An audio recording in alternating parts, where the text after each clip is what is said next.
영화 대부의 완벽한 주인공 알파치노. 하지만 의외로 영화 제작사에서는 황당한 이유 때문에 그를 매우 싫어했었는데요. 마이클 콜레오네를 연기하기에는 알파치노의 키가 너무 작다는 것이 이유였죠. 결국 당시 스크린 테스트에만 약 6억 원을 가까이 쏟아부었죠. 그때 오디션을 본 배우 중 한 명이 바로 대부에서 소니 콜레오네 역을 맡은 제임스 칸이었습니다. Why are those people bothering your father? Well, that's because they know no Sicilian can refuse a request on his daughter's wedding day. My father made him an offer he couldn't refuse. What was that? He held a gun to his head. That's my family, Kay. It's not me.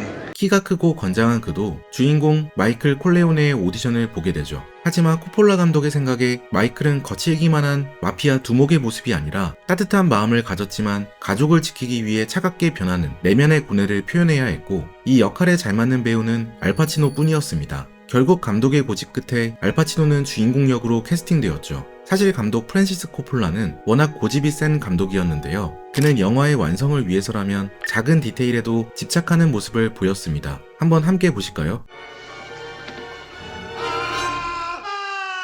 이 장면은 대부 비토 콜레오네가 자신의 말을 안 듣는 잭 월츠를 협박하기 위해 말의 머리를 잘라 침대에 올려놓은 장면입니다. 다음번에도 말을 안 들으면 잘리는 건 너의 머리일 거라고 암시하는 것이죠. 중요한 것은 영화에서 사용되었던 말의 머리가 소품이 아니라 진짜 방금 죽은 말의 머리라는 것입니다. 감독은 마피아의 잔혹함을 드러내기 위해 가짜 소품을 쓰고 싶지 않았고 근처 게사류를 만드는 곳에 부탁해 방금 도축된 말머리를 얻어온 것이었습니다. 영화에서 배우가 소리를 지른 건 진심이었던 것이죠. 코폴라 감독은 단순히 알파치노의 연기력만 보고 그에게 빠져든 것은 아니었습니다. 사실 알파치노는 삶 자체가 갱스터 그 자체였고, 그러면서도 내향적이고 여린 성격을 가지고 있어 마이클 콜레오네와 매우 비슷했습니다. 그래서 알파치노가 마이클의 정서를 정확히 표현해낼 수 있겠다는 확신이 들었죠.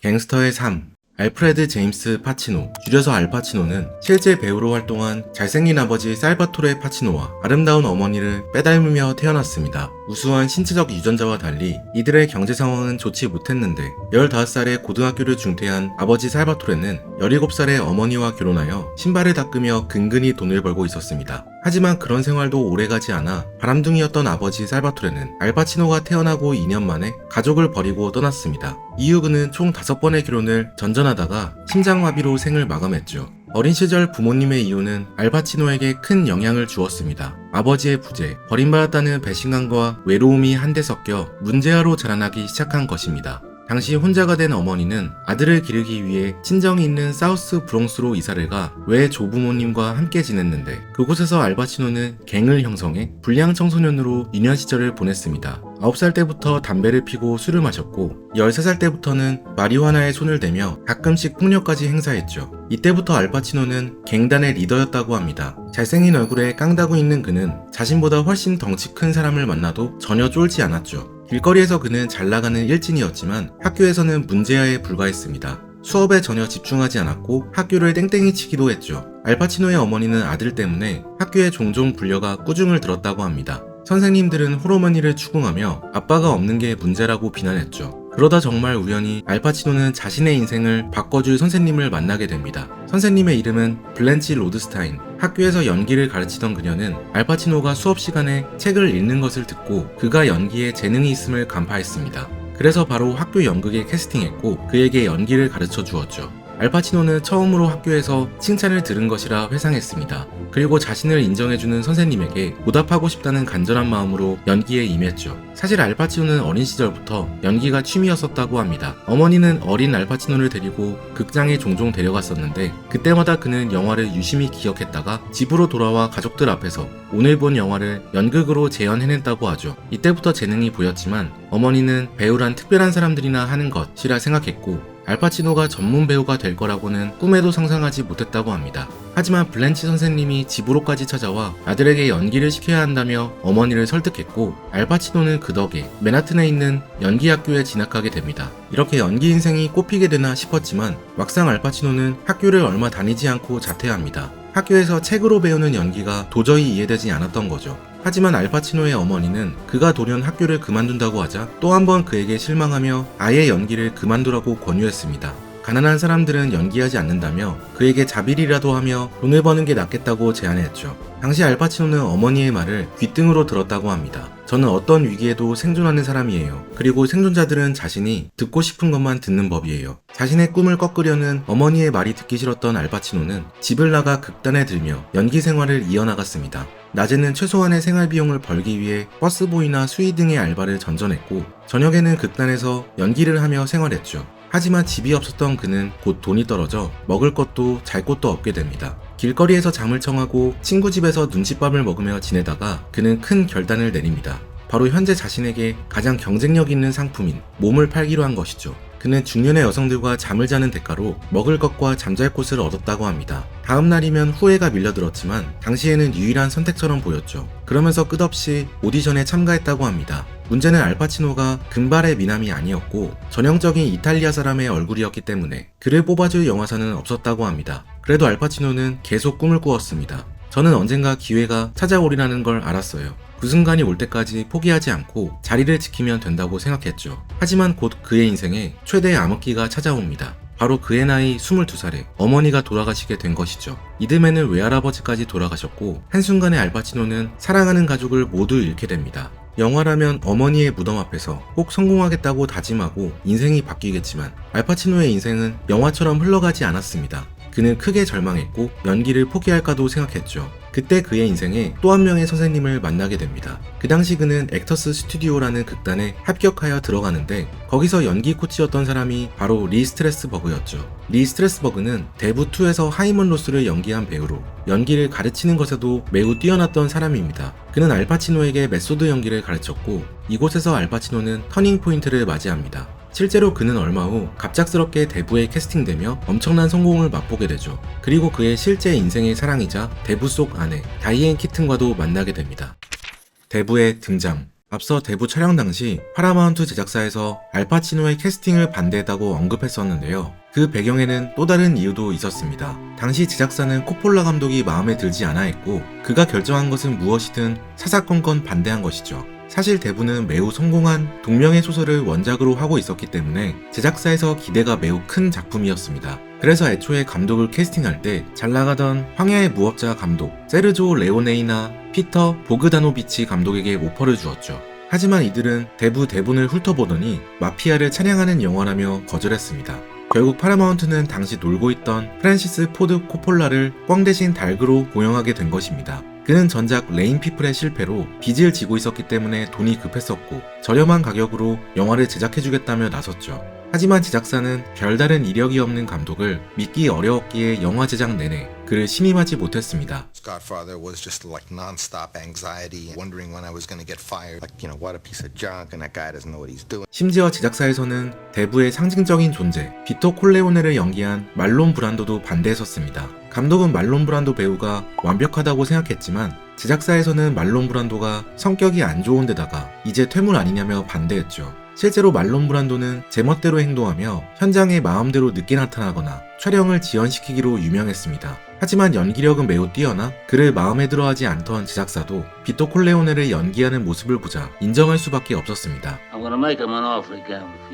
말론 브란도는 대부 촬영 당시 40대 중반에 불과했지만 군장을 통해 비토 콜레오네로 완벽하게 변신했습니다. 자세히 들어보면 그는 일부러 목소리를 떨면서 냈는데 이건 비토 콜레오네가 목에 총을 맞은 적이 있다는 설정 때문에 일부러 목에 힘을 빼고 발성한 것이었죠. 제작사에서는 말론 브란도가 촬영 현장을 지연시키면 보상한다는 것을 조건으로 그와 계약합니다. 어쨌든 코폴라 감독의 대부는 크게 성공했고 이 때문에 알파치노의 인생도 180도 바뀌게 됩니다. 그는 대부 출연료로 약 5천만 원을 받았는데 영화의 성공에 비해 출연료는 소소했지만 대부를 발판으로 다른 유명한 영화의 캐스팅 제안을 받게 됩니다. 얼마 전까지만 해도 오디션만 보면 매번 낙방하던 신세였던 그는 한순간에 다이아드, 프리티 우먼 등의 작품에 주연으로 출연 제안을 받게 되죠. 그는 허수아비, 대부2 등의 주연으로 출연하며 연기 활동을 이어나갔습니다. 겉으로 보기에 큰 성공으로 매우 행복한 시절일 것 같지만 당시 그는 불행했다고 회상합니다. 마치 8라운드 정도를 뛴 격투 선수 같았다며 자신은 이미 힘을 다 썼는데 사람들이 계속 다가와 물을 뿌려주고 얼굴에 바젤린 발라주고 종이 울리면 어쩔 수 없이 주먹을 휘둘러야 하는 격투 선수처럼 촬영 현장에 가고 싶지 않았지만 남들의 기대를 저버릴 수 없어 압박감에 출근했다고 했죠. 보통 갑작스럽게 성공하면 흔히 스타병에 걸려 자신이 뭐라도 됐냐 대접받으려고 하고 사치를 하는 경우가 있습니다. 알파치노는 원래부터 성격이 조용하고 혼자 있는 것을 좋아해 성공하고도 검소했고 소탈했지만 그도 일종의 스타병을 앓았습니다. 그는 밖으로 드러내는 대신 속으로 굴을 파고 들어가 집에서 혼자 술을 마시며 스트레스를 풀려고 했죠. 사실 그의 주변에는 그의 성공을 진심으로 기뻐할 어머니도 자신을 지지해줄 가족도 없었습니다. 그래서 그는 인생의 허무함과 허전함을 채우기 위해 술을 마셨습니다. 그것도 매우 많이 마셨죠. 매일매일 술에 취해 지냈던 그는 물밀듯이 밀려 들어오는 영화 대본도 대충 읽고 거절해버렸습니다. 그중 하나가 뜨거운 오후인데 그날도 술에 취해 있던 알파치노는 은행 강도 사건을 모티브로 한 대본을 읽고 은행 털기 싫다, 은행을 왜 가야 하냐며 술에 취해 주정을 부렸습니다. 그때 제작을 맡은 마틴 브래그먼이 그에게 진심 어린 부탁을 하나 했습니다. 술 하루만 안 마시면 안 돼? 그리고 한번 대본을 읽어봐. 제정신으로 대본을 읽은 알파치노는 이 영화가 명작임을 깨닫고 출연하기로 결심합니다. 그리고 그때부터 술을 점차 멀리했고 1977년 알코올 중독에서 완벽히 해방되죠. 이후 1983년 알파치노는 액션 영화 스카페이스에 출연하며 미친 듯한 연기를 선보이며 명실상부 최고의 배우로 손꼽히게 됩니다. 한편 알파치노는 대부 2를 촬영하며 마이클 콜레오네의 아내 역을 맡은 다이앤 키튼과 사귀게 되는데요. 둘은 대부 1편을 찍으며 처음 만났는데 당시 다이앤 키튼은 20대 후반, 알파치노는 30대 초반으로 둘 다 유명하지 않았고 가진 것도 없었지만 다이앤 키튼은 알파치노의 잘생긴 얼굴을 보고 한눈에 반해버렸다고 합니다. 그리고 대부2를 찍으며 친해져 본격적으로 사귀게 되죠. 하지만 이들은 사귀었다 헤어졌다를 반복합니다. 그 배경에는 알파치노의 바람둥이 성격이 한몫했죠.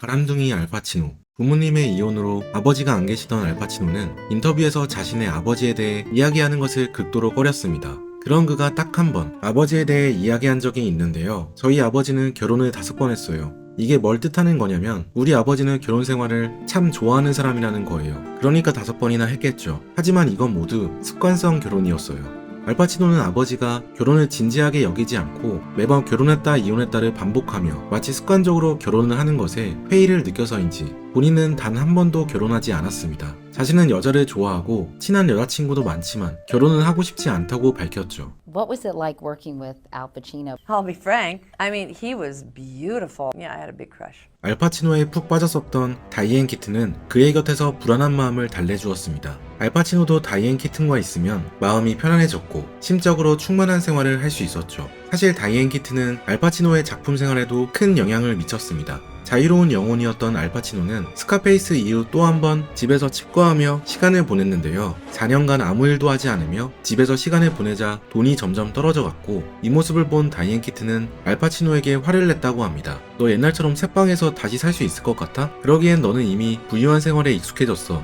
다시 일해야 돼. 그러면서 대본을 하나 건네줬다고 합니다. 이 영화가 바로 사랑의 파도로 영화는 공개되자마자 약 1,500억 원이 넘는 매출을 기록하며 또 한 번 흥행에 크게 성공합니다. 하지만 다이앤 키튼과 알파치노는 약 10년이 넘는 연애 끝에 결국 헤어지는데요. 다이앤 키튼은 알파치노가 비혼에 대한 생각을 바꿀 줄 알고 옆에서 그를 기다렸지만 그는 생각보다 완고했습니다. 결국 다이앤은 알파치노에게 결혼해 아님 당장 헤어져 라고 최후 통첩을 날렸습니다. 알파치노는 결혼은 어렵다고 했고 결국 둘은 헤어졌죠. 둘은 헤어지고 나서도 친구 관계를 유지했습니다. 다이앤은 사람들이 인터뷰 때 알파치노에 대해 물으면 매우 잘생기고 매력적인 남자라며 그를 칭찬했습니다. 알파치노도 다이앤이 진정한 예술가라며 이렇게 덧붙였죠. You're an artist, Di. You're a great artist, and I love you forever.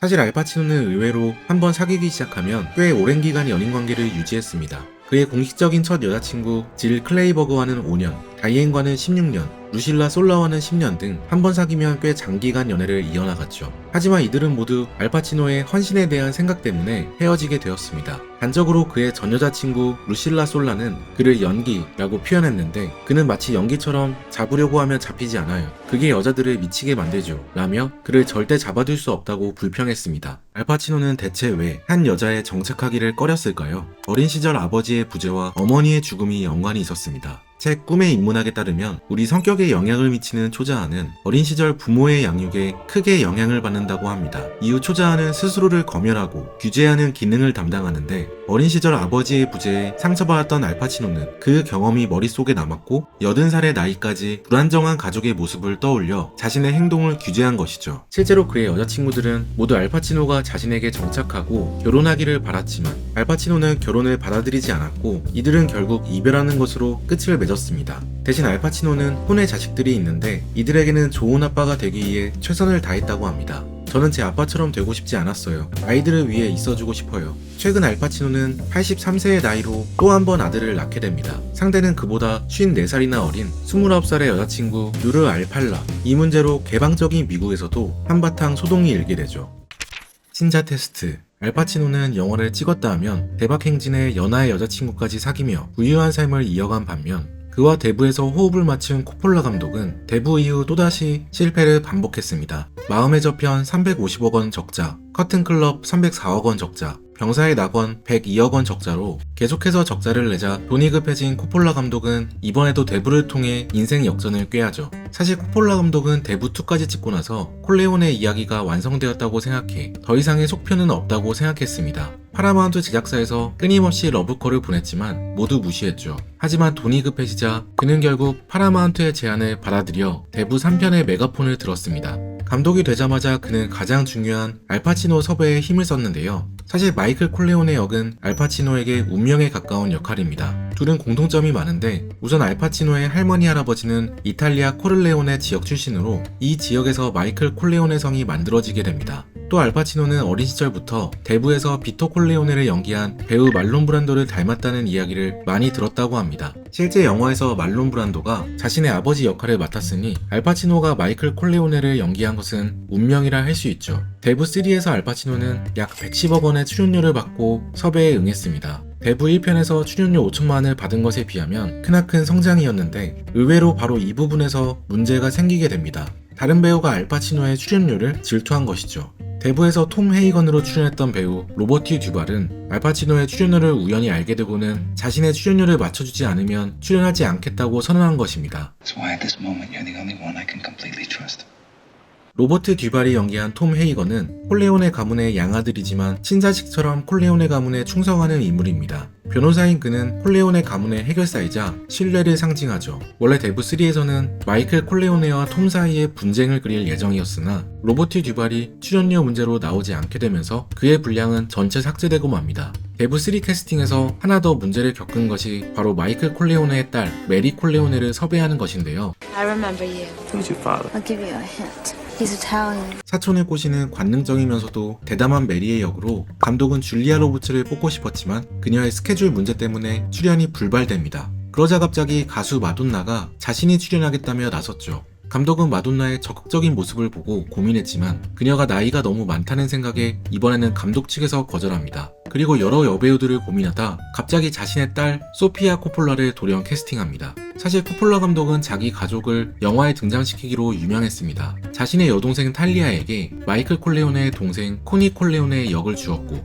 대부에서 세례받는 아기도 소피아 코폴라였죠. 이전에도 코폴라 감독의 혈연주의를 삐딱하게 바라보던 사람들이 많았는데 대부3의 메리 역까지 자신의 딸을 고용하자 사람들은 폭발하고 맙니다. 족벌주의라며 엄청난 비난을 쏟아냈죠. 결국 소피아 코폴라는 대부3에서 연기 혹평을 받으며 연기생을 마감하게 됩니다. 이때 상처받은 소피아 코폴라는 감독으로 전향하는데 다행히 사랑도 통역이 되나요? 나 마리 앙투아네트 등을 성공시키며 감독 커리어를 이어나가게 됩니다. 캐스팅 논란이 많았지만 대부3는 이번에도 흥행에 성공합니다. 사실 속편이기 때문에 대부 1편과 2편을 봐야만 내용을 이해할 수 있어 관객층이 적을 수도 있지만 워낙 대부 시리즈에 팬들이 많아 영화는 흥행하게 된 것이죠. 당시 대부3는 나홀로 집의 영화에 아쉽게 밀려 박스오피스 2등을 기록합니다. 대부3가 잘 되자 파라마운트 제작사에서는 끝까지 가보자며 대부4도 기획했습니다. 비토 콜리오네와 그의 장남 소니가 1930년대에 어떻게 세력을 모았는지에 대한 내용과 소니의 사생아 빈센트 콜레오네가 마이클 다음으로 조직을 이어받아 운영하다 결국 콜레오네가 망하는 내용을 다뤄 100년의 콜레오네 가문 이야기를 완성시키는 게 목표였죠.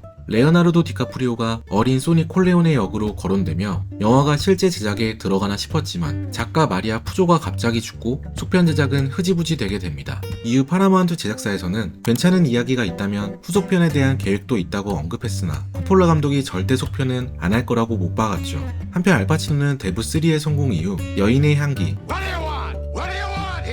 히트와 데블즈 애드버킷 등에 출연하며 성공을 이어나갔습니다. 또 개인적으로도 좋은 소식이 있었는데 바로 드디어 가족이 생기게 됩니다. 그는 연기 코치였던 얀 타란트와의 사이에서 첫 딸 줄리를 얻었고 이후 배우 비벌르 덴졸로와의 사이에서 쌍둥이 안톤 제임스와 올리비아 로즈가 태어났죠. 그리고 2023년 알파치노는 막내 아들을 얻게 됩니다. 사실 알파치노는 여자친구 누르 알팔라가 임신했다고 이야기했을 때 그녀의 불륜을 의심했다고 합니다. 당시 83살의 나이로 임신이 과학적으로 가능하지 않다고 생각한 것이죠. 누르 알팔라는 알파치노를 만나기 전에도 노인들을 골라 사귀는 것으로 유명했었는데 22살 때 롤링스톤즈의 믹 제거와 사귀었고 백만장자 투자가 니콜라스 베르구엔과 사귀는 등 돈 많은 노인들만 골라 만난다는 논란이 있었습니다. 여자친구를 믿지 못했던 알파치노는 그녀에게 친자 테스트를 요구하게 되죠. 알파치노의 현재. 사실 알파치노는 이전에도 한 차례 사기에 휘말린 적이 있습니다.